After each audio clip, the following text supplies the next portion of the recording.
아침에 눈을 떴을 때 특별히 할 일이 없다고 느끼시나요? 하루가 길고 무료하게만 느껴질 때 혼자라는 생각이 더 강해지지는 않으셨나요? 젊었을 때는 가족과 친구, 직장 동료들과 바쁘게 살았지만 나이가 들수록 사람들과의 거리가 멀어지는 것 같습니다. 보고 싶은 사람들은 바쁘고 내가 먼저 연락하지 않으면 찾아오는 사람도 줄어드는 것 같죠. 그래서 그냥 텔레비전을 켜고 멍하니 시간을 보내지만 마음속 외로움은 사라지지 않습니다. 하지만 이렇게 외로움을 방치하면 건강에도 좋지 않은 영향을 미칠 수 있습니다. 연구에 따르면 지속적인 외로움은 신체 건강과 정신 건강에 부정적인 영향을 미칠 수 있다고 합니다. 외로움은 단순한 감정이 아니라 우리의 삶을 위협할 수도 있는 중요한 문제입니다. 하지만 걱정하지 마세요. 외로움을 극복하는 방법은 분명히 있습니다.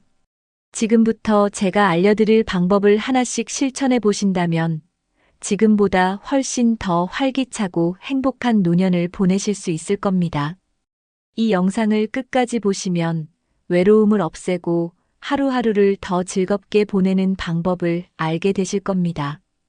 오늘 영상이 여러분의 삶에 작은 변화를 가져올 수 있길 바랍니다. 그렇다면 왜 나이가 들수록 외로움을 더 강하게 느끼게 되는 걸까요? 퇴직 후 오랜 친구들과의 연락이 뜸해지고 자녀들도 바쁘다 보니 집에 혼자 있는 시간이 많아졌습니다. 처음에는 혼자 있는 것도 괜찮겠지라고 생각했지만 점점 말수가 줄어들고 웃을 일도 줄어들었습니다.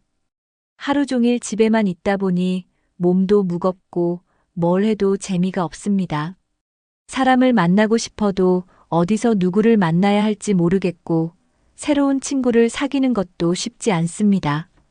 그래서 그냥 TV를 보거나 스마트폰을 들여다보며 시간을 보내는 경우가 많아졌습니다. 그런데 가만히 있으면 더 외로워지고 혼자라는 생각이 머릿속을 떠나지 않습니다. 내가 이렇게까지 외로움을 느껴야 하나? 라는 생각이 들 때도 있습니다. 하지만 이렇게 외로움을 방치하면 우울감이 깊어지고 삶의 활력도 떨어지게 됩니다. 나이가 들면서 외로움을 느끼는 것은 당연한 일이지만 그렇다고 그대로 둘 필요는 없습니다. 아주 작은 변화만 줘도 외로움을 극복할 수 있고 하루하루가 달라질 수 있습니다. 중요한 것은 내가 외로움을 이겨낼 수 있다는 마음가짐입니다. 그렇다면 외로움을 극복하고 삶을 더욱 즐겁게 만드는 방법에는 어떤 것들이 있을까요? 지금부터 하나씩 알아보겠습니다. 나이가 들수록 친구를 만들기가 어려워진다고 생각하는 분들이 많습니다. 하지만 인간관계는 노력하면 언제든 새롭게 형성할 수 있습니다. 젊을 때는 직장이나 학교에서 자연스럽게 사람을 만났지만 퇴직 후에는 그런 기회가 줄어듭니다. 그렇다고 해서 새로운 친구를 만들지 못하는 것은 아닙니다. 같은 관심사를 가진 사람들과의 만남은 새로운 인간관계를 형성하는 데 큰 도움이 됩니다. 예를 들어 독서 모임이나 역사 탐방 모임처럼 특정한 주제를 공유하는 모임에 참여하면 쉽게 친해질 수 있습니다. 처음에는 어색할 수 있지만 조금만 용기를 내서 대화를 시작하면 자연스럽게 친해질 수 있습니다. 중요한 것은 먼저 다가가고 말을 걸어보는 것입니다.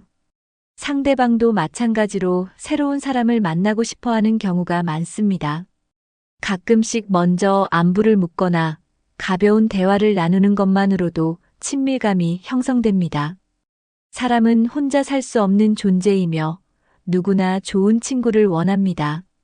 새로운 인간관계를 만들면 외로움도 줄어들고 삶의 활력도 생깁니다. 그렇다면 이런 친구들을 어디에서 만날 수 있을까요? 동호회나 모임은 새로운 친구를 사귀는 가장 좋은 방법 중 하나입니다. 같은 관심사를 가진 사람들과 만나면 대화도 자연스럽게 이어집니다.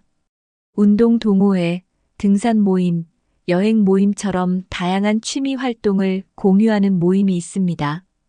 자신이 좋아하는 활동을 중심으로 모임을 찾으면 즐거운 시간을 보낼 수 있습니다. 활동적인 모임이 부담스럽다면 독서 모임이나 음악 감상 모임도 좋은 선택이 될 수 있습니다. 모임에 처음 나갈 때는 어색할 수도 있지만 한두 번 가다 보면 금방 친숙해집니다. 중요한 것은 꾸준히 참석하는 것입니다. 새로운 사람들과 어울리는 시간이 많아질수록 외로움도 자연스럽게 줄어듭니다. 많은 사람들이 모임을 통해 새로운 친구를 만들고 인생이 더욱 즐거워졌다고 말합니다. 또래 친구들과 시간을 보내면 공감할 수 있는 이야기가 많아져 즐거움도 커집니다. 동호회 활동은 단순히 시간을 보내는 것이 아니라 삶의 질을 높이는 중요한 요소입니다. 모임에서 친해진 사람들과 따로 만나 식사도 하고 여행도 가면서 관계가 더욱 깊어질 수 있습니다. 그런데 요즘은 모임에 직접 나가지 않아도 사람들과 소통할 수 있는 방법이 있습니다. 요즘은 스마트폰과 인터넷을 활용하면 집에서도 새로운 사람들과 소통할 수 있습니다. 특히 지역 커뮤니티나 동호회 카페에 가입하면 같은 관심사를 가진 사람들과 쉽게 교류할 수 있습니다. 온라인 모임을 통해 정기적으로 대화를 나누거나 정보를 공유하는 것도 좋은 방법입니다. 예를 들어 요리나 정원 가꾸기 같은 취미를 공유하는 온라인 그룹이 많습니다. 직접 만나지 않아도 댓글을 남기거나 메시지를 주고받으며 친분을 쌓을 수 있습니다. 화상 통화로 만나는 온라인 독서 모임이나 공부 모임도 점점 늘어나고 있습니다. 손주들과도 영상 통화를 자주 하면 가족 간의 유대감을 더욱 강화할 수 있습니다. 스마트폰 사용이 어렵다면 무료 스마트폰 강좌나 지역 복지관의 IT 교육을 활용하면 됩니다. 스마트폰이나 컴퓨터를 활용할 줄 알면 세상과 더 가까워질 수 있습니다. 기술을 배우는 것이 어려운 일처럼 보일 수 있지만 천천히 익히다 보면 금방 익숙해집니다. 온라인을 활용하면 외로움을 극복할 기회가 훨씬 많아집니다. 중요한 것은 새로운 사람들과 적극적으로 소통하려는 마음가짐입니다.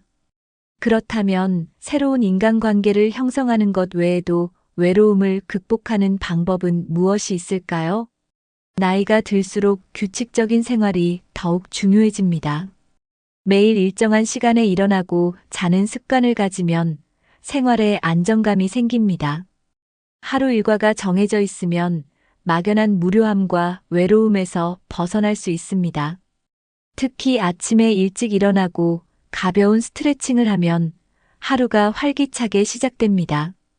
기상 시간을 일정하게 유지하면 몸도 자연스럽게 리듬을 맞춰 건강에도 도움이 됩니다. 불규칙한 생활을 하면 피곤함이 쌓이고 우울감이 커질 수 있습니다.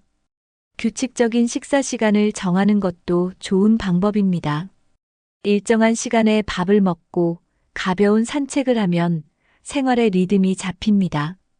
하루를 체계적으로 관리하면 시간 활용이 더 효율적으로 이루어집니다. 작은 습관이 쌓이면 삶의 질이 높아지고 불필요한 걱정을 줄일 수 있습니다. 중요한 것은 본인에게 맞는 일정을 정하고 꾸준히 실천하는 것입니다. 계획적인 생활을 하면 하루하루가 더 의미 있어지고 외로움도 자연스럽게 줄어듭니다. 그렇다면 하루 일과를 어떻게 구성하면 더욱 효과적일까요? 하루 일과를 계획할 때는 아침을 어떻게 시작할 것인지가 중요합니다. 아침에 간단한 운동을 하면 몸이 가벼워지고 기분이 좋아집니다. 산책을 하거나 가벼운 체조를 하면 활력이 생기고 하루를 더 활기차게 보낼 수 있습니다. 운동이 어렵다면 창문을 열고 깊게 심호흡을 하는 것만으로도 도움이 됩니다. 독서는 하루를 알차게 보내는 좋은 방법 중 하나입니다. 매일 아침 신문을 읽거나 관심 있는 분야의 책을 읽는 습관을 들이면 사고가 넓어집니다. 하루에 한 페이지라도 책을 읽으면 새로운 지식을 쌓을 수 있습니다. 취미 활동도 하루 일과에 포함하면 좋습니다. 예를 들어 그림 그리기, 글쓰기, 손뜨개 같은 활동은 정서적으로 안정감을 줍니다. 음악 감상이나 악기 연주도 스트레스를 해소하는 좋은 방법이 될 수 있습니다. 중요한 것은 본인이 즐겁게 할 수 있는 활동을 찾는 것입니다. 취미 활동을 하면서 성취감을 느끼면 외로움이 자연스럽게 사라집니다. 하지만 하루 계획을 세울 때 가장 중요한 요소 중 하나는 목표입니다. 목표가 있는 삶은 외로움을 극복하는데 큰 도움이 됩니다. 크고 거창한 목표가 아니어도 매일 작은 목표를 세우는 것이 중요합니다. 예를 들어, 오늘은 30분 동안 산책하기 같은 간단한 목표도 충분합니다. 작은 목표라도 달성하면 성취감을 느끼고 하루가 의미 있게 마무리됩니다. 가정 내에서 할 수 있는 작은 일들도 목표로 설정할 수 있습니다. 예를 들어, 오늘은 새로운 요리 한 가지를 해보겠다는 목표도 좋습니다. 손주들에게 편지를 쓰거나 오래된 사진을 정리하는 것도 좋은 활동이 될 수 있습니다. 성취감을 느끼면 자연스럽게 자신감이 생기고 우울한 기분도 줄어듭니다. 목표를 기록하는 습관을 들이면 더 동기부여가 됩니다. 매일 하루를 돌아보며 오늘 내가 해낸 것을 적어보는 것도 좋은 방법입니다. 계획을 세우고 실행하고 성취하는 과정에서 삶의 의미를 찾을 수 있습니다. 외로움을 줄이기 위해서는 단순히 시간을 보내는 것이 아니라 의미 있는 하루를 만드는 것이 중요합니다. 그렇다면 외로움을 극복하는 또 다른 강력한 방법인 신체 활동에 대해 이야기해 보겠습니다. 신체 활동은 외로움을 극복하는데 가장 효과적인 방법 중 하나입니다. 가벼운 운동만으로도 몸과 마음이 가벼워지고 긍정적인 에너지가 생깁니다. 특히 걷기는 누구나 쉽게 할 수 있는 최고의 운동입니다. 하루에 30분 정도만 걸어도 기분이 좋아지고 활력이 생깁니다. 걷기는 혈액순환을 도와 건강에도 좋고 자연을 보면서 마음을 안정시키는 효과도 있습니다. 아침이나 저녁에 공원을 걸으면 상쾌한 공기를 마시며 기분 전환을 할 수 있습니다. 스트레칭도 몸을 유연하게 해주고 긴장을 풀어주는 좋은 방법입니다. 아침에 일어나서 간단한 스트레칭을 하면 하루를 더 활기차게 시작할 수 있습니다. 요가나 명상 같은 활동도 외로움을 줄이고 정신을 맑게 해줍니다. 집에서 간단한 근력 운동을 하면 체력을 유지하는 데도 도움이 됩니다. 중요한 것은 무리하지 않고 꾸준히 운동하는 것입니다. 운동을 하면 기분이 좋아지고 자연스럽게 삶의 활력이 생깁니다. 그런데 운동이 단순한 신체 활동을 넘어 외로움을 줄이는데 도움이 되는 이유는 무엇일까요? 운동을 하면 뇌에서 엔도르핀과 세로토닌이라는 호르몬이 분비됩니다.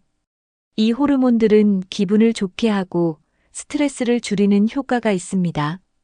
그래서 운동을 하면 자연스럽게 행복한 기분을 느낄 수 있습니다. 실제로 연구에 따르면 규칙적인 운동을 하는 사람들은 그렇지 않은 사람들보다 우울증 위험이 낮습니다. 운동을 하면 신경 전달 물질이 활성화되면서 긍정적인 감정을 유지하는 데 도움이 됩니다. 특히 햇볕을 받으면서 걷거나 뛰는 것은 기분을 밝게 만드는 효과가 있습니다. 그래서 햇빛이 좋은 날에는 가볍게 밖으로 나가는 것이 좋습니다. 혼자 걷는 것이 심심하다면 음악을 들으면서 걸어도 좋습니다. 혹은 친구나 가족과 함께 운동하면 더욱 즐겁고 지속하기 쉽습니다. 운동을 하면서 몸이 가벼워지면 마음도 가벼워지고 자연스럽게 외로움이 줄어듭니다.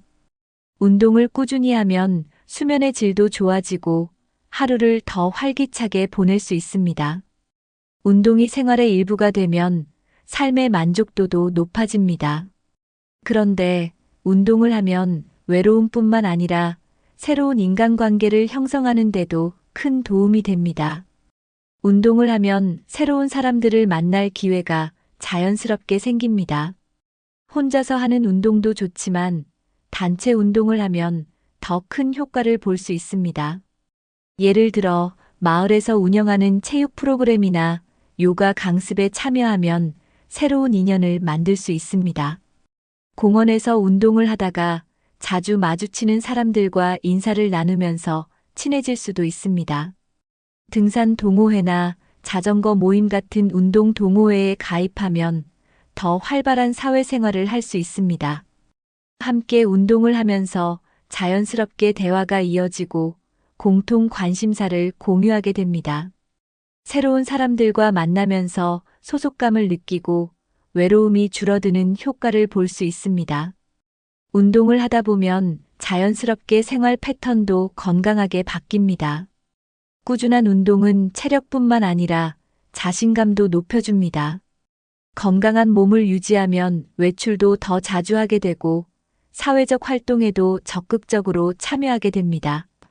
운동을 하면서 생긴 인간관계는 오래 지속되는 경우가 많습니다. 무엇보다도 운동은 도박이나 TV 시청 같은 소극적인 활동보다 훨씬 생산적인 취미입니다. 그렇다면 외로움을 극복하는 또 다른 방법으로 어떤 취미를 가지는 것이 좋을까요? 손을 사용하는 취미는 단순한 즐거움을 넘어 정신 건강에도 좋은 영향을 줍니다. 뜨개질, 자수, 공예, 그림 그리기 같은 활동은 집중력을 높이고 정서적 안정을 가져다 줍니다. 특히 반복적인 손동작을 하는 취미는 명상과 비슷한 효과를 주어 스트레스를 줄여줍니다. 뜨개질을 하다 보면 시간이 금방 지나가고 완성했을 때의 성취감도 큽니다. 직접 만든 작품을 가족이나 친구들에게 선물하면 더 큰 기쁨을 느낄 수 있습니다. 색칠하기나 그림 그리기도 창의력을 키우고 감정을 표현하는 좋은 방법입니다. 미술 활동은 심리 치료에도 활용될 정도로 감정 안정에 도움이 됩니다. 한 작품을 완성하면서 내가 해냈다는 만족감을 얻으면 자존감이 올라갑니다. 손을 바쁘게 움직이면 부정적인 생각을 줄이고 현실에 집중할 수 있습니다. 공예나 미술 활동을 함께하는 모임에 참여하면 새로운 친구도 사귈 수 있습니다. 요즘은 온라인에서 취미를 공유하는 카페나 SNS 그룹도 많아 쉽게 소통할 수 있습니다. 중요한 것은 결과보다는 즐기면서 하는 것이고 서툴러도 상관없습니다. 그렇다면 손으로 만드는 취미 외에도 외로움을 줄이는 또 다른 방법은 무엇일까요? 음악은 감정을 풍부하게 해주고 외로움을 달래는데 큰 도움이 됩니다. 악기를 배우거나 노래를 부르는 것은 단순한 취미를 넘어 삶의 질을 높여줍니다. 피아노, 기타, 하모니카 같은 악기는 나이와 상관없이 배울 수 있습니다. 처음에는 어렵게 느껴질 수 있지만 천천히 배우면서 성취감을 느낄 수 있습니다. 노래를 부르면 호흡이 깊어지고 자연스럽게 스트레스가 해소됩니다. 합창단이나 노래 교실에 참여하면 새로운 친구들을 사귀고 활기찬 시간을 보낼 수 있습니다. 음악은 감정을 표현하는 수단이기 때문에 마음의 안정을 찾는 데도 좋습니다. 좋아하는 음악을 들으며 가볍게 몸을 움직이는 것도 기분 전환에 효과적입니다. 음악 활동을 통해 뇌를 자극하면 기억력과 집중력이 향상됩니다. 요즘은 유튜브 같은 온라인 강의를 활용하면 집에서도 쉽게 악기를 배울 수 있습니다. 음악을 통해 일상의 무료함을 줄이고 생활에 활력을 더할 수 있습니다. 음악을 즐기는 시간은 혼자 있어도 외롭지 않게 만들어줍니다. 그런데 음악과 더불어 또 하나의 특별한 취미가 외로움을 극복하는데 큰 도움이 됩니다. 봉사활동은 외로움을 극복하면서 동시에 의미 있는 일을 하는 좋은 방법입니다. 다른 사람을 돕는 과정에서 삶의 보람을 느끼고 자존감도 높아집니다. 지역 복지관, 노인회관, 도서관, 어린이집 등에서는 다양한 봉사활동 기회를 제공합니다. 독거노인을 돕거나 어린이들에게 책을 읽어주는 활동도 좋은 선택이 될 수 있습니다. 봉사활동을 하면 새로운 사람들을 만나고 자연스럽게 사회적 관계가 형성됩니다. 많은 사람들이 봉사를 하면서 뜻밖의 좋은 인연을 만나기도 합니다. 도움이 필요한 사람들을 도우면서 자신이 누군가에게 필요한 존재라는 것을 느낄 수 있습니다. 봉사는 받는 사람뿐만 아니라 하는 사람에게도 큰 만족감을 줍니다. 정기적으로 봉사활동을 하면 생활 리듬이 일정해지고 하루하루가 의미 있어집니다. 처음에는 작은 일부터 시작해도 괜찮습니다. 나눔의 기쁨을 느끼면 자연스럽게 긍정적인 에너지가 생깁니다. 봉사활동을 통해 얻는 따뜻한 감정은 외로움을 사라지게 만드는 강력한 힘이 됩니다. 그렇다면 가장 중요한 가족과의 관계는 어떻게 유지해야 할까요? 가족과의 유대감은 노년의 외로움을 줄이는 가장 강력한 방법 중 하나입니다. 자녀나 손주들과 자주 연락하고 이야기를 나누면 정서적으로 큰 안정감을 느낄 수 있습니다. 하지만 많은 부모님들이 자녀들이 바빠서 연락하기 미안하다며 먼저 연락하지 않는 경우가 많습니다. 사실 바쁘더라도 부모님의 연락을 반가워하는 자녀들이 많습니다. 짧은 전화 한 통, 가벼운 문자 메시지만으로도 관계가 유지될 수 있습니다. 손주들에게도 먼저 안부를 묻고 관심을 가지면 자연스럽게 소통이 늘어납니다. 영상통화나 SNS를 활용하면 멀리 떨어져 있어도 가족과 쉽게 소통할 수 있습니다. 처음에는 어색하더라도 한두 번 시도하면 금방 익숙해질 수 있습니다. 가족과의 관계는 한쪽에서만 노력해서는 유지되기 어려우므로 먼저 다가가는 것이 중요합니다. 단순한 안부 인사만으로도 자녀나 손주들과의 관계는 한층 가까워질 수 있습니다. 가족이 가까이 있다는 느낌만으로도 외로움은 크게 줄어듭니다. 중요한 것은 부담을 주지 않으면서 자연스럽게 관계를 유지하는 것입니다. 그런데 자녀와의 관계에서 가장 주의해야 할 점이 무엇일까요? 많은 부모님들이 자녀에게 너무 큰 기대를 걸고 서운함을 느끼는 경우가 많습니다. 우리 아들은 왜 이렇게 연락이 없지? 딸이 나를 더 자주 찾아왔으면 좋겠는데 같은 생각이 들 수 있습니다. 하지만 자녀들도 각자의 삶을 살아가느라 정신없이 바쁜 경우가 많습니다. 서운한 감정을 쌓아두기보다는 먼저 연락하고 가볍게 안부를 묻는 것이 좋습니다. 자녀가 바빠서 자주 연락하지 못하더라도 그것이 부모를 사랑하지 않는다는 의미는 아닙니다. 요즘 어떻게 지내니? 시간 될 때 한번 보자 정도의 가벼운 대화가 부담 없이 관계를 이어가는데 도움이 됩니다. 너무 기대를 많이 하면 실망도 커질 수 있으므로 자연스럽게 받아들이는 태도가 필요합니다. 연락이 없다고 서운해하기보다는 만나는 시간을 더 소중하게 생각하는 것이 중요합니다. 가족 간에도 서로의 공간과 시간을 존중하는 것이 건강한 관계를 유지하는 비결입니다. 자녀들에게 기대하는 마음을 조금 내려놓으면 오히려 더 좋은 관계를 유지할 수 있습니다. 긍정적인 마음으로 자녀를 대하면 자녀들도 부모님과 더 편하게 소통할 수 있습니다. 결국 자녀들과 좋은 관계를 유지하려면 작은 노력과 배려가 필요합니다. 그렇다면 가족과 함께 시간을 보내는 가장 좋은 방법은 무엇일까요? 가족과 함께하는 시간은 단순히 만나는 것만으로도 큰 의미가 있습니다. 함께 시간을 보내면 자연스럽게 정서적인 교류가 이루어지고 관계도 더욱 돈독해집니다.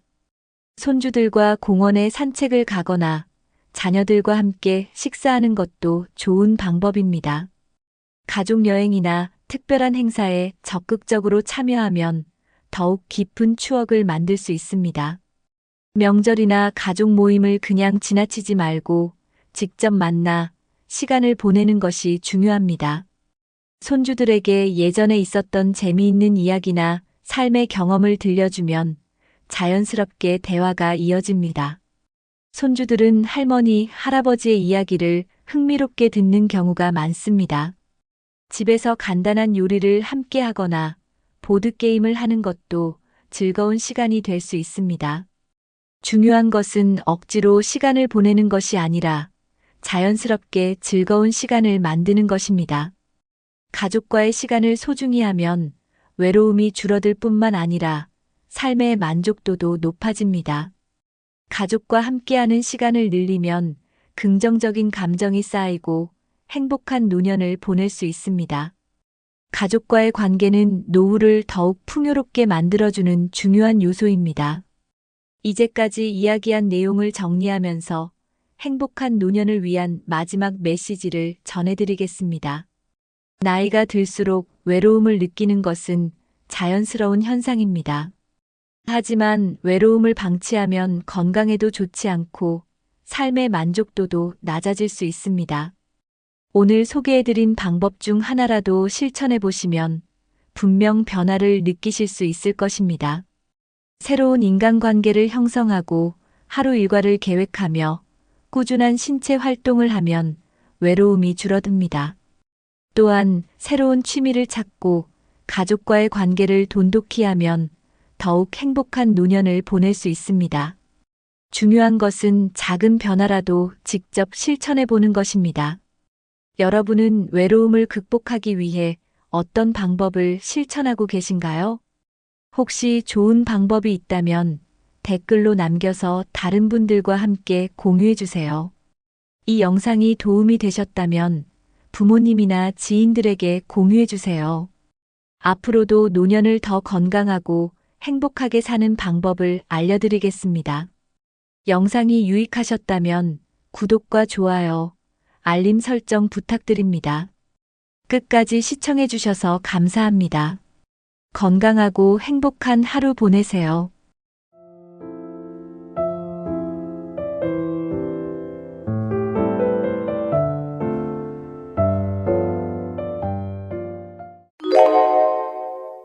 (70대가) 되면 몸 여기저기에서 신호가 오기 시작합니다.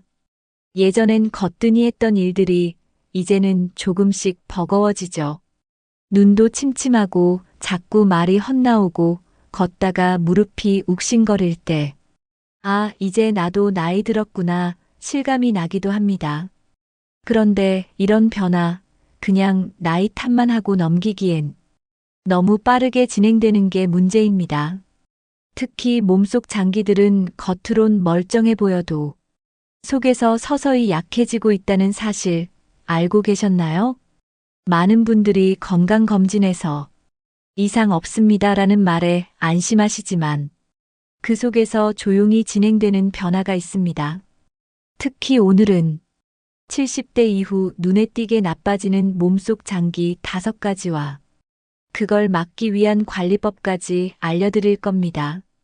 하나하나 알고 나면 내 몸이 왜 힘들었는지 이해가 되고 앞으로 어떻게 관리하면 좋을지도 감이 잡히실 거예요. 지금부터 본격적으로 살펴보겠습니다. 사람 이름이 잘 생각나지 않거나 방금 하려던 말을 잊어버린 적 있으신가요? 이런 증상이 반복되면 대부분 그냥 나이 들어서 그래 하며 넘기시죠. 하지만 이건 단순한 건망증이 아니라 뇌가 보내는 초기 경고일 수 있습니다. 70대부터는 뇌세포의 수가 줄고 정보를 처리하는 속도도 느려지게 됩니다. 그래서 예전처럼 빠르게 기억하거나 정리하는 게 힘들어지는 거죠. 특히 물건을 어디 뒀는지 자주 잊거나 말하다가 문장이 끊기고 멈추는 경우가 많아지면 단순한 노화 현상이라도 반드시 관리가 필요합니다. 초기엔 대수롭지 않게 느껴지지만 조금씩 더 잦아지고 일상에 영향을 주기 시작하면 그때부터는 치매의 위험도 높아질 수 있습니다. 중요한 건 이 증상이 생긴 걸 부끄러워할 필요가 없다는 겁니다. 누구나 겪는 자연스러운 변화이고 관리만 잘하면 늦추고 예방할 수 있습니다. 스스로를 점검하고 간단한 메모 습관이나 일기 쓰기부터 시작해 보는 것도 좋아요.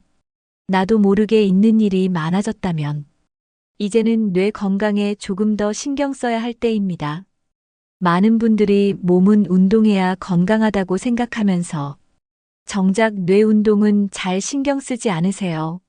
하지만 뇌도 근육처럼 자극을 줘야 건강을 유지할 수 있습니다. 하루에 잠깐이라도 새로운 생각을 하거나 기억력을 쓰는 활동을 하면 뇌는 점점 더 활발해집니다. 예를 들어 신문을 소리내서 읽는다든지 짧은 시나 문장을 외워본다든지 하는 게 좋습니다. 또 오늘 있었던 일을 떠올려보고 식사했던 메뉴를 기억해내는 것도 뇌에 좋은 자극이 됩니다. 가벼운 퍼즐 맞추기나 낱말 퀴즈도 추천드려요. 이런 활동은 뇌의 다양한 부위를 고루 자극해줍니다. 일상 속에서 뇌를 쓰는 기회를 늘리는 게 핵심이에요. 계산을 손으로 하지 말고 머릿속으로 간단한 덧셈과 뺄셈을 해보는 것도 뇌 운동입니다. 반복되는 생활보다 조금이라도 새로운 자극이 있는 하루가 뇌를 젊게 만듭니다. 운동도 매일 하는 게 중요하듯 뇌도 매일매일 쓰는 습관을 들이시는 게 좋아요. 매일 조금씩 꾸준히. 그게 치매를 늦추는 가장 쉬운 방법입니다. 뇌 건강을 지키려면 식단 관리도 함께 해야 합니다. 특히 뇌세포는 좋은 지방과 항산화 성분을 필요로 해요. 생선에 들어있는 오메가3는 뇌에 꼭 필요한 영양소입니다.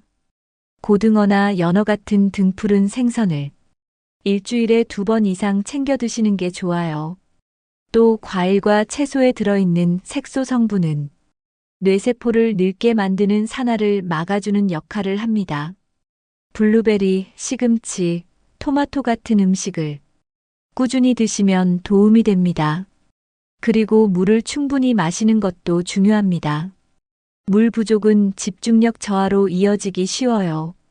하루에 8잔 정도를 나눠서 천천히 마셔보세요. 또 하나 중요한 건 생활 리듬을 일정하게 유지하는 겁니다. 수면 시간이 일정하지 않거나 야식을 자주 하면 뇌가 쉴 틈이 없어져요. 되도록 같은 시간에 자고 같은 시간에 일어나는 습관이 뇌에 안정감을 줍니다. 하루 3끼 규칙적인 식사와 가벼운 산책, 햇볕 쬐는 시간도 뇌 건강에 큰 도움이 됩니다. 식단과 생활 습관, 이 2가지만 잘 챙겨도 뇌는 훨씬 건강하게 오래 사용할 수 있습니다. 70대가 되면 가장 먼저 느껴지는 변화 중 하나가 시력입니다. 글씨가 잘 안 보이고 뿌옇게 보이거나 눈이 자주 피로해지죠. 사람 얼굴도 멀리서 보면 흐리게 보이고 어두운 곳에선 더 답답해져요. 이런 증상은 단순히 나이 탓만은 아닙니다. 노화로 인해 눈 속의 수정체가 점점 두꺼워지고 탄력을 잃으면서 초점 조절 능력이 떨어지기 때문이에요. 게다가 눈물의 양도 줄어들면서 건조해지고 이물감도 자주 느껴지게 됩니다. 그리고 무엇보다 중요한 건 백내장과 황반변성이 이 시기에 급속히 진행된다는 점입니다. 백내장은 눈 안의 렌즈가 뿌옇게 흐려지는 병이고 황반변성은 중심 시력을 담당하는 부위가 손상되는 질환이에요. 이 2가지는 초기엔 증상이 거의 없지만 조금씩 시야가 좁아지고 왜곡되기 때문에 방치하면 실명까지도 이어질 수 있습니다. 그래서 눈이 침침해졌다고 느끼는 순간부터 관리를 시작해야 합니다. 눈은 한번 나빠지면 회복이 어렵기 때문에 예방과 조기 관리가 정말 중요해요. 눈의 변화 절대 가볍게 여기지 마세요. 눈을 지키기 위한 첫걸음은 생활 습관을 점검하는 겁니다.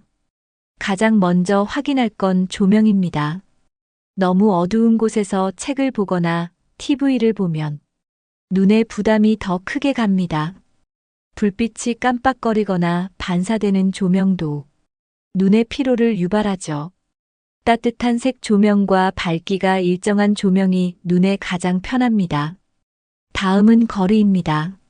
신문이나 휴대폰을 얼굴 가까이에 두고 보면 눈의 초점이 계속 긴장 상태가 돼요. 팔을 쭉 뻗었을 때 편안한 거리에서 보는 게 좋습니다. 그리고 습도도 중요해요. 건조한 공기는 눈을 쉽게 피로하게 만들고 눈물이 마르면서 자극이 생깁니다. 겨울철엔 가습기를 틀어주고 바람이 직접 눈에 닿지 않도록 조심해야 해요. 에어컨이나 선풍기 바람도 눈을 마르게 하니 가능하면 피하거나 방향을 조절해 주세요. 외출 시에는 자외선 차단 선글라스를 착용하는 것도 눈 건강을 지키는 좋은 습관입니다.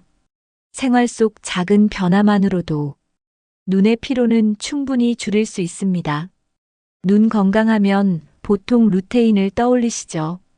루테인도 물론 좋지만 사실 눈에 더 필요한 건 다양한 영양소의 균형입니다.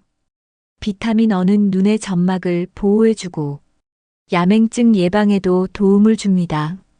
당근, 시금치, 달걀 노른자에 풍부하게 들어있어요. 비타민 C와 E는 눈의 노화를 늦추는데 효과적입니다. 이 두 가지는 항산화 작용을 하면서 백내장과 황반변성 진행을 늦춰주는 역할을 합니다. 또한 아연은 눈의 망막 기능을 유지하는 데 중요합니다. 굴, 해산물, 견과류 등에 들어있어요.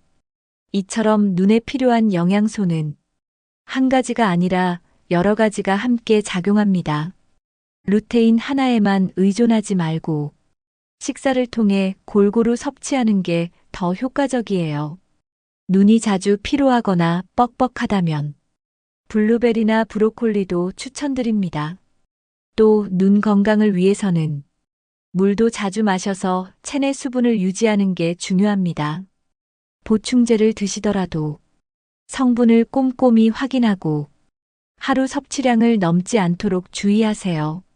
눈은 매일 쓰는 만큼 매일 챙겨야 하는 기관입니다. 잘 보고 오래 보기 위해 오늘부터 영양소부터 바꿔보세요. 관절이 아프기 시작할 때 처음에는 무시하기 쉽습니다. 조금 무리했나 싶고 하루 이틀 지나면 나아질 거라 생각하죠. 하지만 무릎이나 허리에서 통증이 자주 반복된다면 그건 관절에서 보내는 첫 번째 신호일 수 있습니다. 무릎이 뻣뻣하거나 앉았다 일어날 때 욱신거리는 느낌, 계단을 오를 때 무릎이 시큰하거나 허리를 숙일 때 찌릿한 통증이 온다면 이미 관절에 무리가 가고 있는 상태입니다. 이런 증상은 특히 아침에 심하게 느껴지는 경우가 많습니다. 밤새 쉬었던 관절이 굳어 있다가 움직이기 시작하면서 통증을 유발하는 거죠. 또한 관절이 부어오르거나 움직일 때마다 소리가 나는 경우도 주의가 필요합니다. 소리가 난다고 다 나쁜 건 아니지만 통증이 함께 있다면 반드시 점검이 필요해요. 몸무게가 늘어난 후에 관절이 아프기 시작한 경우도 많습니다. 무게를 지탱하는 무릎과 허리가 가장 먼저 영향을 받기 때문이에요. 관절은 사용한 만큼 닳고 관리한 만큼 버팁니다. 아프기 시작한 후엔 되돌리기 어려우니 초기에 작은 변화라도 느껴지면 무조건 체크하고 관리하셔야 합니다. 무릎과 허리는 우리가 매일 사용하는 부위입니다. 그만큼 평소 자세가 건강에 큰 영향을 미쳐요. 가장 중요한 건 오래 서 있거나 오래 앉아 있는 시간을 줄이는 겁니다. 장시간 같은 자세로 있으면 관절에 지속적으로 압력이 가해져서 통증과 염증이 더 쉽게 생기거든요. 앉을 땐 엉덩이를 등받이에 붙이고 허리를 곧게 세우는 자세가 좋습니다. 의자에 깊숙이 앉고 다리를 꼬는 습관은 꼭 고쳐야 해요. 걸을 때는 발을 바르게 내디디고 고개는 들고 어깨는 펴는 자세가 좋습니다. 이렇게만 해도 무릎과 허리에 가는 부담을 줄일 수 있어요. 집안일을 할 때도 주의가 필요합니다. 바닥에 앉아서 청소하거나 무거운 걸 들 땐 허리보다 무릎을 굽히는 게 안전합니다. 계단을 오를 때는 손잡이를 잡고 천천히 한 발씩 디디는 습관을 들이세요. 허리를 숙일 때는 허리만 굽히지 말고 무릎을 같이 구부리는 게 훨씬 안전합니다. 작은 자세 하나만 바꿔도 관절은 훨씬 덜 아프고 오랫동안 튼튼할 수 있습니다. 관절 건강을 위해서는 먹는 것도 중요합니다. 가장 먼저 챙겨야 할 건 단백질이에요. 근육이 줄어들면 관절에 더 많은 부담이 가기 때문에 근육을 유지하는 단백질이 꼭 필요합니다. 두부, 생선, 계란 같은 단백질이 풍부한 식품을 몇 끼 조금씩이라도 챙겨 드시는 게 좋아요. 또한 뼈와 관절을 튼튼하게 하기 위해 칼슘과 비타민 D도 중요합니다. 멸치, 시금치, 우유, 달걀 등을 꾸준히 드시고 하루에 30분 정도 햇볕을 쬐는 것도 좋습니다. 관절에 염증을 유발하는 음식은 피해야 해요. 튀김류, 가공식품, 인스턴트 음식은 체내 염증 수치를 높일 수 있습니다. 또 짠 음식도 몸속 수분을 빼앗아 관절에 안 좋은 영향을 줄 수 있어요. 과체중은 관절에 큰 부담을 주기 때문에 체중 조절도 반드시 필요합니다. 특히 무릎은 체중이 1kg 늘 때마다 약 4kg의 압력을 더 받는다고 해요. 건강한 관절을 위해서는 좋은 음식을 꾸준히 먹고 피해야 할 음식은 조금씩 줄이는 게 핵심입니다. 무릎과 허리는 우리 몸을 지탱하는 중심입니다. 아플 때 챙기기보다 안 아플 때부터 지켜주는 게 훨씬 현명합니다. 나이가 들면서 계단 몇 칸만 올라가도 숨이 차고 심장이 두근거리는 경험 자주 하시죠?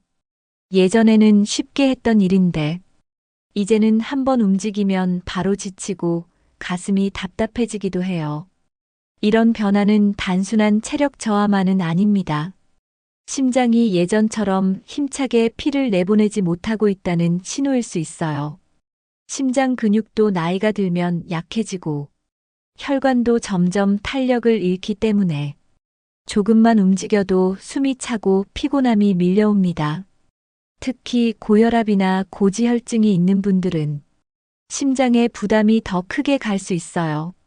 이런 증상이 반복된다면 단순한 노화라고 넘기지 마시고 한 번쯤은 병원에서 체크해 보는 게 좋습니다. 숨이 찬 느낌은 심장뿐 아니라 폐 혈관에도 문제가 생겼을 수 있다는 신호예요. 심장이 약해지면 온몸에 산소가 덜 공급되고 그만큼 쉽게 피곤해지고 활동량도 줄어들게 됩니다. 이런 증상은 조기에 발견해서 생활 습관을 바꾸는 것만으로도 충분히 개선될 수 있어요. 지금 숨이 차다면 심장이 보내는 작은 신호를 꼭 들어주세요. 심장 질환은 조용히, 천천히 진행되는 경우가 많습니다. 그래서 평소에 특별히 아픈 데가 없어도 심장이 약해지고 있는 경우가 있죠. 대표적인 게 협심증과 심부전입니다. 가슴이 조이듯 아프거나 한 번씩 찌릿한 통증이 있다면 단순한 소화불량으로 넘기지 말고 확인해 보셔야 해요. 심장이 약해지면 피로감이 쉽게 오고 손발이 차거나 붓는 증상이 나타나기도 합니다. 숨이 가쁘고 밤에 자다가 갑자기 숨이 막히는 느낌이 든다면 심장 기능이 저하되고 있다는 신호일 수 있어요. 또 심장 박동이 고르지 않거나 가끔씩 가슴이 뛰는 느낌이 불규칙하다면 부정맥의 가능성도 있습니다. 가벼운 증상이라도 자주 반복된다면 꼭 검사를 받아보는 것이 좋습니다. 특히 70대 이후에는 정기적인 심전도 검사나 심장 초음파 검사를 한 번쯤 받아보는 것이 안전합니다. 아무 증상이 없어도 혈압, 콜레스테롤 수치, 가족력 등 위험 요소가 있는 분들은 더 조심하셔야 해요. 심장은 소리 없이 무너질 수 있는 장기입니다. 정기적인 체크가 나를 지키는 방법입니다. 심장을 지키는 가장 좋은 방법 중 하나는 걷기입니다. 격하지 않게 매일 가볍게 걷는 것만으로도 심장은 훨씬 튼튼해질 수 있어요. 걷기는 혈액순환을 도와주고 심장 근육에 부담을 주지 않으면서도 적당한 자극을 줄 수 있는 최고의 운동입니다. 특히 70대 이후에는 빠르게 걷는 것보다 편안한 속도로 천천히 오래 걷는 것이 더 좋습니다. 하루에 30분 정도 아침이나 저녁 시원한 시간에 걷는 습관을 들여보세요. 무리가 된다면 15분씩 2번 나눠 걷는 것도 괜찮습니다. 중요한 건 꾸준함입니다. 일주일에 5번 이상만 걸어도 심장 건강에 큰 도움이 됩니다. 걷는 동안에는 스마트폰을 보지 말고 주변 풍경을 보면서 스트레스를 함께 풀어보세요. 편안한 운동화와 가벼운 복장을 갖추면 걷는 게 훨씬 쉬워지고 재미도 생깁니다. 또 친구나 가족과 함께 걷는다면 더 즐겁게 실천할 수 있어요. 무리하지 않고 내 몸에 맞게 걷는 게 가장 중요합니다. 하루의 걷기가 심장을 튼튼하게 만드는 가장 좋은 선물이 될 수 있습니다. 아무리 쉬어도 피곤하고 몸이 무거운 느낌이 오래 간다면 신장 건강을 한 번쯤 의심해 볼 필요가 있습니다. 신장은 혈액 속 노폐물을 걸러주고 체내 수분과 염분을 조절해주는 역할을 하죠. 하지만 신장은 이상이 생겨도 겉으로 드러나는 증상이 거의 없기 때문에 침묵의 장기라고 불립니다. 문제가 생겨도 통증이 없고 처음엔 그저 피곤하다, 몸이 좀 붓는다는 정도로만 느껴져요. 그래서 놓치기 쉬운 거죠. 신장 기능이 떨어지면 소변량이 줄거나 색이 진해지기도 하고 자고 일어난 뒤 얼굴이나 발이 붓는 증상이 생길 수 있어요. 피부가 가렵거나 식욕이 떨어지는 것도 신장 기능 저하의 신호일 수 있습니다. 특히 고혈압, 당뇨가 있는 분들은 신장이 조용히 망가지는 속도가 더 빠를 수 있어요. 신장이 제 기능을 하지 못하면 몸속 노폐물이 쌓이면서 전신 피로와 컨디션 저하로 이어지게 됩니다. 단순한 피로라고 넘기지 말고 몸이 보내는 작은 신호에 귀를 기울여 보세요. 음식 맛은 역시 짭짤해야 먹은 것 같다는 분들 많으시죠? 하지만 이런 짠맛이 계속되면 신장은 조용히 손상되기 시작합니다. 짜게 먹으면 몸속 나트륨 수치가 올라가고 신장은 이걸 배출하려고 무리하게 작동합니다. 결국 신장에 부담이 쌓이고 기능이 조금씩 떨어지게 되는 거예요. 문제는 신장 기능이 나빠져도 초기엔 아무 증상이 없다는 점입니다. 게다가 나이가 들수록 우리 몸은 소금에 더 민감해져서 같은 양을 먹어도 더 큰 영향을 받게 돼요. 반찬은 되도록 간을 약하게 하고 국물보다는 건더기 위주로 드시는 게 좋습니다. 가공식품이나 장아찌, 젓갈류도 소금이 많이 들어있으니 자주 드시지 않는 게 좋아요. 처음엔 싱겁게 먹는 게 입에 안 맞지만 일주일만 참아보면 금방 적응됩니다. 대신 천연 재료로 맛을 내거나 향신 채소를 활용하면 입맛도 살아나고 건강도 챙길 수 있어요. 신장은 말을 안 할 뿐 음식으로 상처받고 있다는 걸 꼭 기억하세요. 신장을 건강하게 지키려면 물을 언제 어떻게 마시느냐도 중요합니다. 많은 분들이 목마를 때만 물을 마시는데 그건 이미 탈수가 시작됐다는 신호일 수 있어요. 신장은 혈액을 걸러야 하는데 물이 부족하면 피가 끈적해지고 노폐물을 제대로 배출하지 못하게 됩니다. 그래서 하루 종일 조금씩 나눠서 꾸준히 물을 마시는 습관이 필요합니다. 아침에 일어나자마자 한 컵, 식사 전후 한 컵, 그리고 저녁에도 한두 컵 정도가 이상적이에요. 너무 한꺼번에 많이 마시는 것보다는 자주 적당히 나눠 마시는 게 신장에 부담이 덜 갑니다. 단 저녁 늦게 과도하게 마시면 밤에 화장실을 자주 가게 되니 저녁엔 천천히 조금씩 드시는 게 좋아요. 소변색이 연하고 맑다면 수분 섭취가 잘 되고 있다는 신호입니다. 반대로 진하고 냄새가 강하다면 물을 더 마셔야 한다는 뜻일 수 있어요. 물은 약이 아닙니다. 하지만 매일의 물 한 잔이 신장을 살리는 가장 좋은 습관이 될 수 있어요. 물을 챙겨 마시는 것, 이제는 의식적으로 실천해 보세요. 평소에 계단 몇 칸만 올라가도 숨이 차고 조금만 움직여도 가슴이 벌렁거린다면 폐 기능이 떨어지고 있다는 신호일 수 있습니다. 나이가 들면 폐도 점점 탄력을 잃고 호흡을 조절하는 근육이 약해지게 됩니다.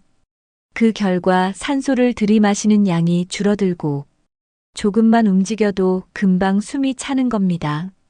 특히 오래 앉아 있는 생활이 계속되면 폐가 제 기능을 못하고 점점 더 약해지게 돼요. 기침을 자주 하거나 숨을 깊게 쉬기가 어려운 느낌이 있다면 폐가 답답하다는 뜻입니다. 운동을 안 했는데도 숨이 차고 피곤한 느낌이 든다면 심장과 함께 폐 건강도 점검해 보는 게 좋습니다. 또한 예전에 흡연을 하셨던 분들은 그 영향이 지금 나타날 수도 있어요. 폐는 다른 장기보다 더 조용히 약해지기 때문에 몸이 보내는 숨소리에 집중해야 합니다. 무리한 운동을 하라는 게 아니라 호흡에 귀를 기울이는 습관이 필요합니다. 조금만 걸어도 숨이 찬다면 이제는 폐 건강을 위한 실천이 필요하다는 신호입니다. 폐 건강을 해치는 가장 큰 원인 중 하나는 바로 공기입니다.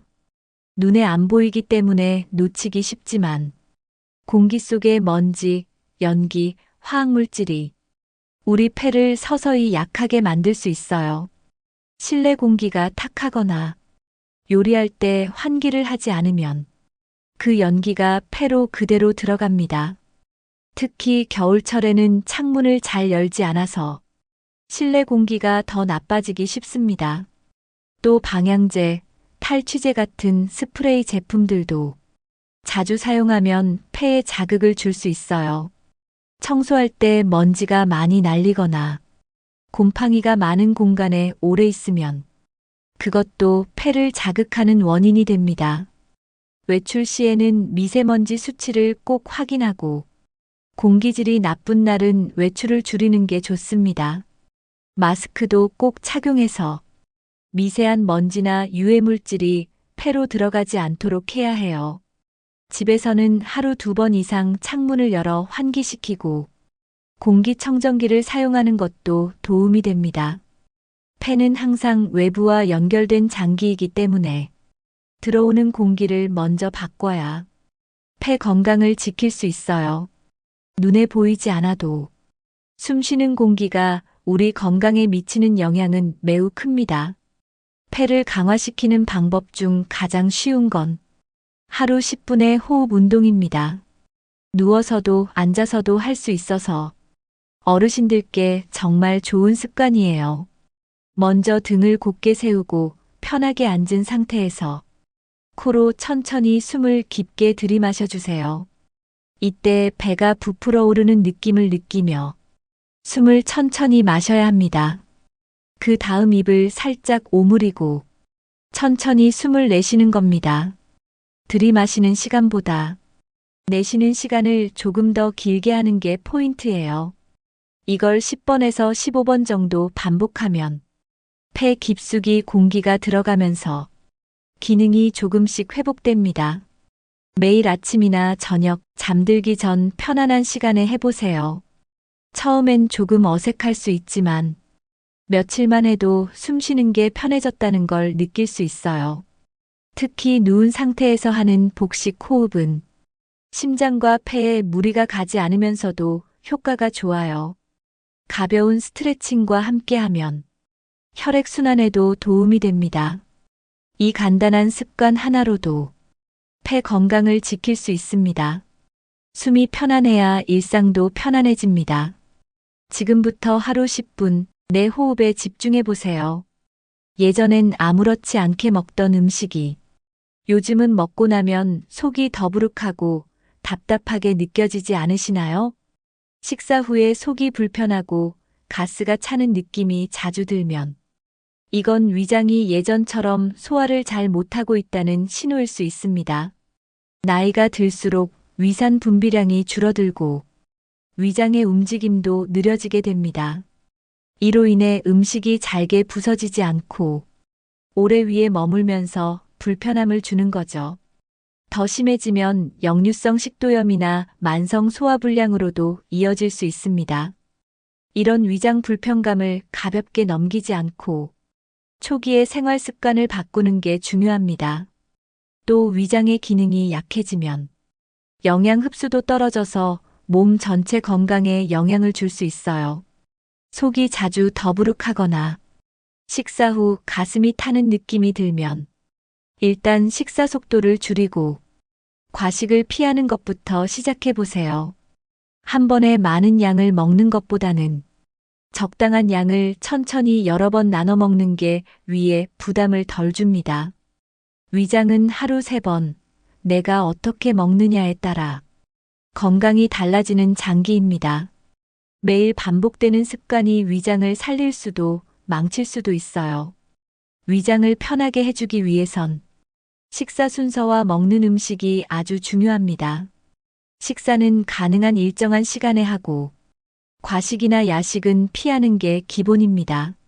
식사할 땐 먼저 따뜻한 국물이나 죽 같은 부드러운 음식으로 속을 달래주는 것이 좋습니다.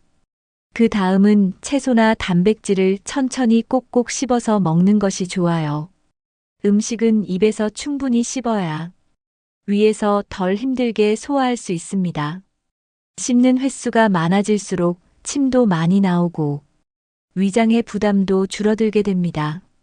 위장에 좋은 음식으로는 양배추, 감자, 당근, 브로콜리 같은 부드러운 채소가 있고 생강, 마, 꿀도 위장 진정에 도움이 됩니다. 커피, 탄산음료, 튀김류는 위장을 자극하므로 최대한 줄이는 게 좋습니다. 또한 너무 차가운 음식도 위벽을 놀라게 하니 피하는 게 좋습니다. 식사 중 물을 많이 마시는 것보다는 식사 전후로 나눠서 마시는 것이 위장엔 더 편안합니다. 따뜻한 보리차나 미지근한 물을 조금씩 마셔주는 것도 도움이 됩니다. 하루 3끼 어떻게 먹느냐가 위 건강을 좌우한다는 걸 꼭 기억해 두세요. 위장은 하루의 시작과 끝에 가장 예민하게 반응하는 장기입니다. 그래서 아침과 저녁 특히 잘 챙겨야 합니다. 아침엔 공복 상태로 자극적인 음식을 먹기보다 부드럽고 따뜻한 음식으로 시작하는 게 좋아요. 대표적으로 미음, 죽, 삶은 달걀, 바나나 같은 음식이 좋습니다. 식사 전에는 따뜻한 물이나 보리차 한 잔을 마시면 위가 천천히 깨어나서 소화가 더 잘 됩니다. 또 아침 식사를 거르면 위산이 위를 자극해서 속쓰림이나 위염으로 이어질 수 있어요. 무리하지 않는 선에서 가볍게라도 꼭 챙겨 드세요. 반면 저녁이나 야식을 자주 먹으면 위장이 쉬지 못하고 계속 일하게 됩니다. 특히 자고 나서 속이 쓰리거나 입에서 신맛이 나는 느낌이 들면 밤 시간 위장이 과로했다는 신호입니다. 저녁 식사는 잠자기 최소 3시간 전에 끝내는 것이 좋고 기름지고 자극적인 음식은 피해야 해요. 밤에 출출할 땐 우유 한 잔이나 바나나 한 개처럼 위를 자극하지 않는 간단한 것으로 대신해 보세요. 그리고 잠자기 전엔 바로 눕지 말고 소파에 앉아서 몸을 살짝 세운 상태로 휴식하는 것도 위 건강에 큰 도움이 됩니다. 위는 하루 종일 일하지만 쉬는 시간도 꼭 필요합니다.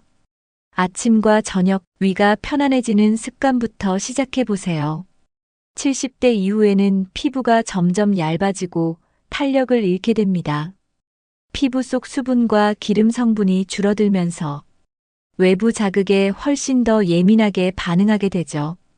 그래서 조금만 건조해도 금방 가렵고 긁다 보면 피부가 쉽게 벗겨지거나 상처가 생기기도 합니다. 특히 다리나 팔 같은 부위는 각질이 생기고 하얗게 들뜨는 일이 자주 생기죠. 피부가 얇아지면 작은 자극에도 멍이 쉽게 들고 상처가 나면 잘 아물지 않아서 감염 위험도 높아집니다. 또 피부 장벽이 약해지면 세균이나 바이러스가 쉽게 들어올 수 있어서 피부 트러블이 생기기도 쉬워요. 예전엔 괜찮았던 비누나 바디워시가 갑자기 따갑게 느껴진다면 이것도 피부가 예민해졌다는 신호입니다. 나이가 들면 치아가 점점 약해지면서 예전엔 괜찮았던 찬물이나 뜨거운 음식에도 시큰거리는 느낌이 들죠. 시린 증상이 생겼다는 건 치아 겉면인 범랑질이 닳고 있다는 신호입니다. 이걸 방치하면 안쪽 신경까지 자극돼 통증이나 염증이 생기기 쉽고 결국엔 씹는 힘도 줄어들게 됩니다. 또 치아가 흔들리는 느낌이 든다면 잇몸이 약해져서 뿌리가 노출되었을 가능성이 높아요. 이런 경우엔 음식물을 씹기도 어렵고 말을 할 때도 불편함을 느낄 수 있어요. 한두 개 흔들리는 걸 그냥 넘기다 보면 연쇄적으로 주변 치아까지 문제가 생기게 됩니다. 치아가 한번 약해지면 다시 강하게 되돌리긴 어렵기 때문에 초기 신호가 왔을 때 바로 대응하는 게 가장 중요합니다. 정기적인 스케일링이나 잇몸 검진도 이런 문제를 예방하는 데 큰 도움이 돼요. 특히 70대 이후에는 1년에 2번은 꼭 치과에 가보는 게 좋습니다. 조금이라도 시린 느낌이 든다면 지금이 바로 관리 시작할 때입니다. 치아는 하루 3번 쓰는 도구이자 건강한 식사의 출발점이에요. 많은 분들이 양치질만 잘하면 치아 건강을 지킬 수 있다고 생각하시지만 사실 잇몸이 훨씬 더 중요합니다. 치아가 아무리 튼튼해도 잇몸이 받쳐주지 못하면 결국 빠질 수밖에 없어요. 그래서 칫솔질 외에도 잇몸 마사지를 꾸준히 해주는 습관이 필요합니다. 손끝이나 부드러운 실리콘 브러쉬로 잇몸을 천천히 문지르듯이 자극해 보세요. 하루 한 번만 해도 혈액순환이 좋아지고 잇몸이 단단해지는데 큰 도움이 됩니다. 또 혀닦기와 입안 전체를 부드럽게 헹구는 습관도 중요해요. 입속 세균을 줄이면 염증과 입냄새도 예방할 수 있습니다. 가글 제품을 사용할 땐 알코올 성분이 없는 순한 제품을 선택하는 게 좋습니다. 양치질은 너무 세게 하지 말고 부드럽고 작은 원을 그리며 닦는 게 더 효과적입니다. 치실이나 치간 칫솔을 함께 사용하면 칫솔이 닿지 않는 부분까지 청결하게 관리할 수 있어요. 자기 전 양치는 반드시 실천해야 하고 아침엔 일어나자마자 물로 먼저 헹구는 습관도 좋습니다. 잇몸은 한번 약해지면 회복이 어렵기 때문에 매일 꾸준히 관리하는 게 가장 좋은 예방입니다. 치아와 잇몸 건강을 지키기 위해서는 먹는 음식에도 신경을 써야 합니다. 첫 번째는 단단한 채소입니다. 당근, 오이, 샐러리처럼 아삭한 채소는 씹는 힘을 기르고 침 분비를 도와줍니다. 침은 입속 세균을 씻어내고 입안을 건강하게 유지해주는 중요한 역할을 해요. 두 번째는 칼슘이 풍부한 음식입니다. 멸치, 두부, 우유, 뼈째 먹는 생선 등이 치아 뿌리를 튼튼하게 만들어줍니다. 비타민C가 풍부한 과일은 잇몸 조직을 건강하게 해주기 때문에 귤, 키위, 브로콜리 같은 음식도 자주 드시면 좋아요. 반대로 피해야 할 음식도 있습니다. 끈적하고 달달한 음식은 치아 사이에 잘 끼고 충치를 유발하기 쉬워요. 사탕, 캐러멜 말린 과일은 드신 뒤엔 꼭 물로 헹구거나 바로 양치하는 습관을 들이세요. 또한 탄산음료나 시큼한 주스는 치아 겉면을 부식시킬 수 있으니 자주 드시지 않는 게 좋습니다. 아무리 좋은 칫솔질도 음식이 계속 나쁘면 소용이 없습니다. 치아에 좋은 음식은 입속 건강뿐 아니라 온몸 건강에도 좋은 영향을 줍니다. 씹는 즐거움, 건강한 한 끼. 그 출발은 결국 치아에서 시작됩니다. 자주 피곤하고 기운이 없는데 건강검진에선 이상이 없다고 하면 그럴 때 가장 의심해봐야 하는 장기가 바로 간입니다. 간은 침묵의 장기라고 불릴 만큼 문제가 생겨도 초기에는 아무런 증상이 없습니다. 그래서 몸이 보내는 신호를 그냥 일시적인 피로라고 넘기기 쉽죠. 하지만 실제로 간 기능이 서서히 떨어지고 있다면 피로감은 쉽게 사라지지 않고 잠을 자도 개운하지 않은 느낌이 계속됩니다. 입맛이 없거나 소화가 잘 안 되는 느낌, 얼굴이 칙칙해 보이는 변화도 간이 지쳐 있다는 신호일 수 있어요. 심한 경우엔 눈 흰자위가 노래지거나 오른쪽 갈비뼈 아래쪽이 묵직하게 느껴질 수도 있습니다. 이런 증상은 평소에 자주 나타나지 않기 때문에 더더욱 방심하기 쉬운 거죠. 정기적인 혈액 검사로 간 수치를 확인하는 것이 매우 중요합니다. 피로가 일상이 되었다면 이제는 간 건강부터 살펴볼 때입니다. 간 건강하면 대부분 술을 먼저 떠올리시죠. 물론 과도한 음주는 간에 큰 부담이 됩니다. 하지만 술을 마시지 않아도 간이 손상될 수 있다는 사실 알고 계셨나요? 약물 또한 간에 큰 영향을 미칩니다. 진통제, 항생제, 영양제까지 우리가 매일 복용하는 약들 중 일부는 간에서 해독 과정을 거치며 간세포를 지치게 만듭니다. 특히 약을 오랫동안 복용하거나 여러 가지 약을 함께 복용하면 간이 감당하기 어려워질 수 있어요. 또한 건강기능식품이나 민간요법으로 알려진 한약 등도 체질에 따라 간에 부담을 줄 수 있습니다. 증상이 없다고 계속 복용하다 보면 간 수치가 높아지거나 지방간 간염으로 진행될 수 있습니다. 복용 중인 약이 있다면 간 기능을 함께 체크하면서 의사와 상담하는 것이 안전합니다. 내 몸에 맞지 않거나 과도한 약 복용은 간을 더 지치게 만들 수 있어요. 간은 조용히 상처받고 있다는 걸 늘 기억하셔야 합니다. 간 건강을 지키기 위해선 무엇보다 식생활이 중요합니다. 기름진 음식, 자극적인 음식, 인스턴트 식품은 간에 큰 부담을 줍니다. 특히 튀김류, 가공육, 과도한 당분 섭취는 지방간의 원인이 될 수 있으니 줄이셔야 해요. 대신 간을 살리는 음식으로는 브로콜리, 양배추, 마늘, 강황 등이 있습니다. 이런 식재료들은 간 해독을 도와주는 역할을 해줘요. 또한 커피도 하루 한두 잔은 간 건강에 도움이 된다는 연구 결과도 있습니다. 물도 자주 마셔서 간이 노폐물을 잘 배출할 수 있도록 도와주세요. 생활 습관도 간 건강과 연결되어 있습니다.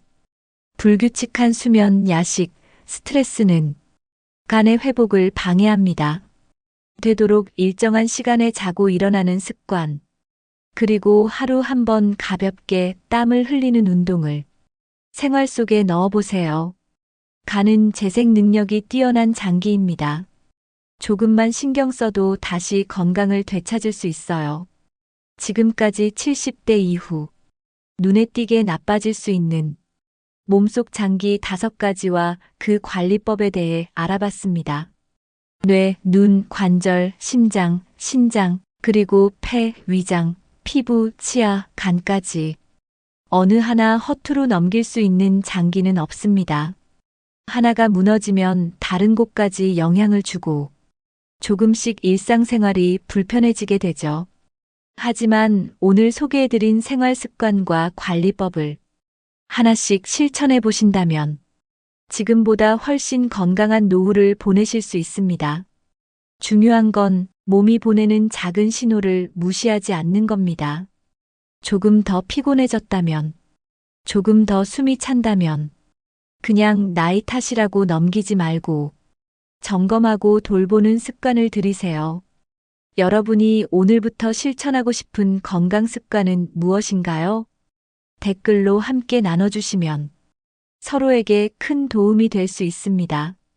영상이 도움이 되셨다면 좋아요, 구독, 알림 설정까지 부탁드리고요.